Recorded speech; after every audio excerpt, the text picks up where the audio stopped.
India के forests उसकी lifeline है। यहाँ तरह तरह के जानवर पक्षी रहते हैं, लोगों को रोजगार मिलता है और क्लाइमेट को कंट्रोल करने में भी फॉरेस्ट्स का बड़ा रोल है। इन फॉरेस्ट्स की सेहत कैसी है, ये जानने के लिए फॉरेस्ट सर्वे ऑफ इंडिया यानी FSI हर 2 साल में पूरे देश का असेसमेंट करता है।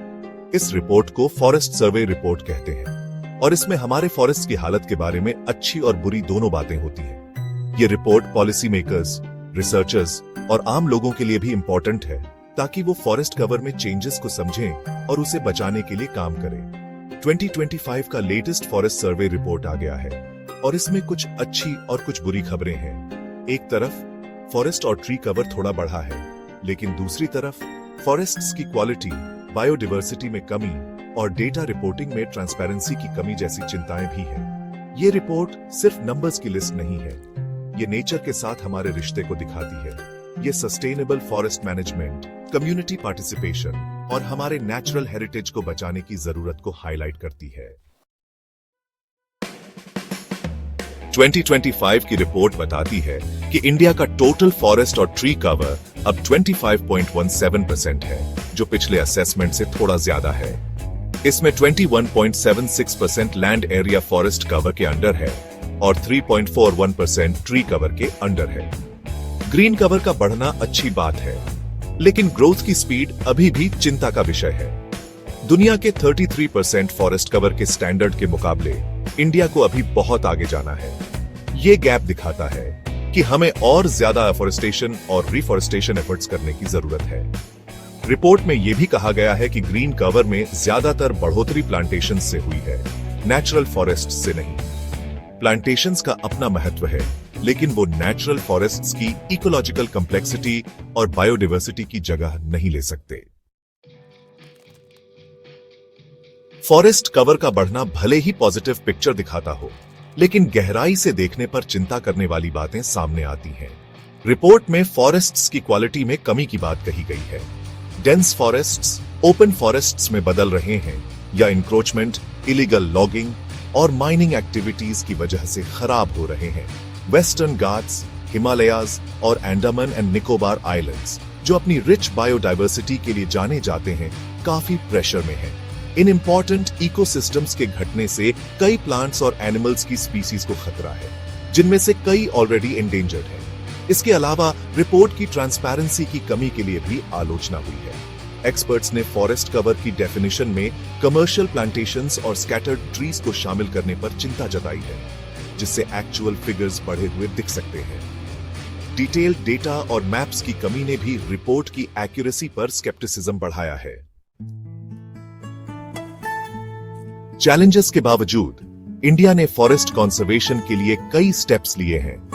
2014 में शुरू किया गया green India mission forest cover बढ़ाने और एग्जिस्टिंग फॉरेस्ट्स की क्वालिटी इंप्रूव करने का एम रखता है। National afforestation programme, forest fire prevention and management scheme और वैन धान विकास कार्यक्रम जैसे दूसरे इनिशिएटिव्स एफोरेस्टेशन, फायर कंट्रोल और फॉरेस्ट डिपेंडेंट कम्युनिटीज के लाइवलीहुड्स को बेहतर बनाने पर फोकस करते हैं। लेकिन इन प्रोग्राम्स के टारगेट्स अचीव करने में इफेक्टिवनेस देखी जानी बाकी है। प्लांटेशन ड्राइव्स पर जोर देने से अक्सर नेचुरल फॉरेस्ट्स और बायोडायवर्सिटी कंजर्वेशन को नुकसान होता है। आगे बढ़ते हुए इंडिया को फॉरेस्ट मैनेजमेंट के लिए एक होलिस्टिक अप्रोच की जरूरत है।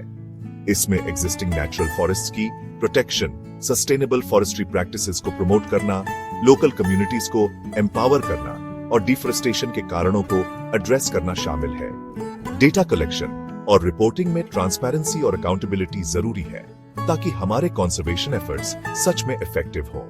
इंडिया के फॉरेस्ट्स और हमारे प्लेनेट का फ्यूचर आज हम जो चॉइसेस करते हैं उन पर डिपेंड करता है।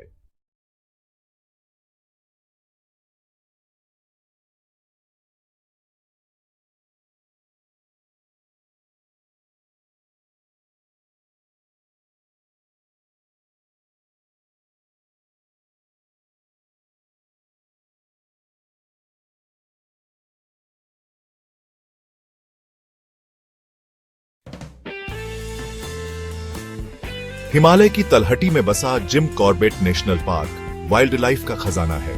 1936 में हेली नेशनल पार्क के नाम से स्थापित इसका नाम प्रसिद्ध शिकारी से संरक्षणवादी बने जिम कॉर्बेट के सम्मान में रखा गया।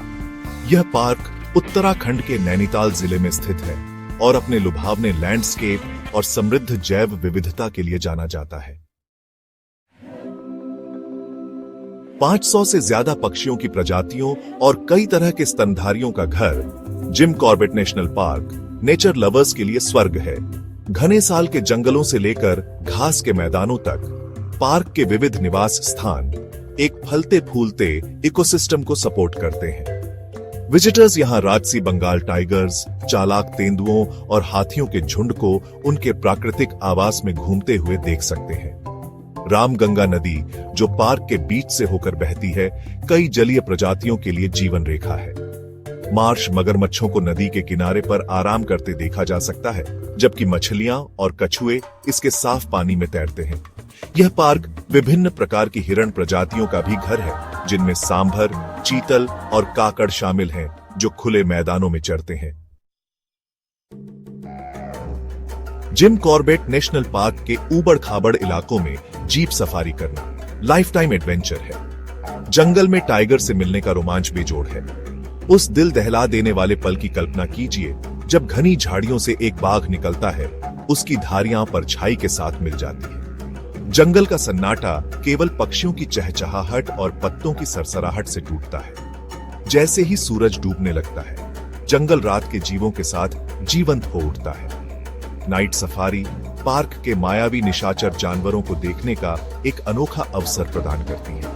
उल्लुओं की भेदी आवाजें और दूर से हिरणों की अलार्म कॉल एक भयानक लेकिन मनोरम वातावरण बनाती है।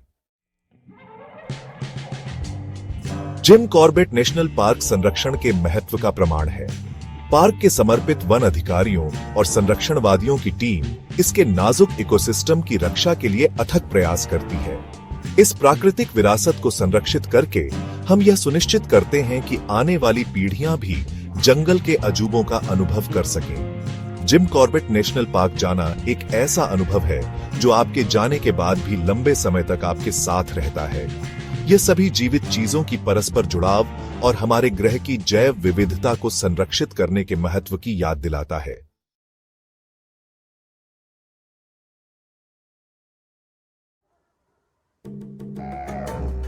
दुधवा नेशनल पार्क इंडिया में एक बहुत ही खूबसूरत जगह है। यह उत्तर प्रदेश में है। यह पार्क बहुत सारे जंगली जानवरों का घर है। दुधवा अपने बाघों के लिए बहुत फेमस है। ये राजसी जानवर पार्क में खुलेआम घूमते हैं। पार्क में हाथी भी रहते हैं, जो सबसे बड़े जमीनी जानवर हैं। दुधवा एक खास जगह है क्योंकि यहाँ घास के मैदान और जंगल दोनों हैं। घास के मैदानों को तराई कहते हैं। जंगलों में ऊंचे ऊंचे पेड़ और घनी झाड़ियां हैं। दुधवा में बाघ सबसे ज्यादा मशहूर हैं। ये ताकतवर और खूबसूरत जानवर हैं। लोग इन शानदार जीवों को देखने दूर दूर से आते हैं। हाथी भी इस पार्क की एक और खासियत है। ये नरम दिल वाले दैत्य हैं। इन्हें उनके प्राकृतिक घर में देखना एक यादगार अनुभव होता है। दुधवा में एक सींग वाले गैंडे भी पाए जाते हैं। ये जानवर बहुत कम देखने को मिलते हैं। यह पार्क इनकी रक्षा करने में मदद करता है। दुधवा में आपको तेंदुए, भालू और हिरण जैसे जानवर भी मिलेंगे। यहाँ कई तरह के पंछी, सांप और कीड़े मकोड़े भी हैं। दुधवा में घास के मैदान और जंगल दोनों हैं। तराई के मैदान जानवरों के चरने के लिए एकदम सही है। साल के जंगलों में ऊंचे ऊंचे पेड़ हैं जो छाया देते हैं। पार्क तरह तरह के पेड़ पौधों से भरा है। आपको यहाँ सुंदर फूल और फल भी मिलेंगे। कई औषधीय पौधे भी हैं। इतने सारे पेड़ पौधे एक अच्छी दुनिया बनाने में मदद करते हैं। ये बहुत सारे जानवरों को खाना और घर देते हैं। दुधवा एक बहुत अच्छा उदाहरण है कि हमारे ग्रह की अलग अलग तरह की प्रकृति की रक्षा करना कितना जरूरी है। दुधवा नेशनल पार्क एक सुरक्षित जगह है। इसका मतलब है कि हमें इसका ध्यान रखना चाहिए। यह पार्क जानवरों को खत्म होने से बचाने में मदद करता है। हमें पर्यावरण को गंदा नहीं करना चाहिए। हमें पेड़ नहीं काटने चाहिए।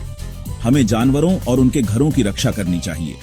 टूरिस्ट दुधवा जा सकते हैं और इसकी खूबसूरती का आनंद ले सकते हैं। जानवरों को देखने के लिए वे जीप सफारी पर जा सकते हैं। वे प्रकृति के बारे में और इसे कैसे बचाना है, इसके बारे में सीख सकते हैं।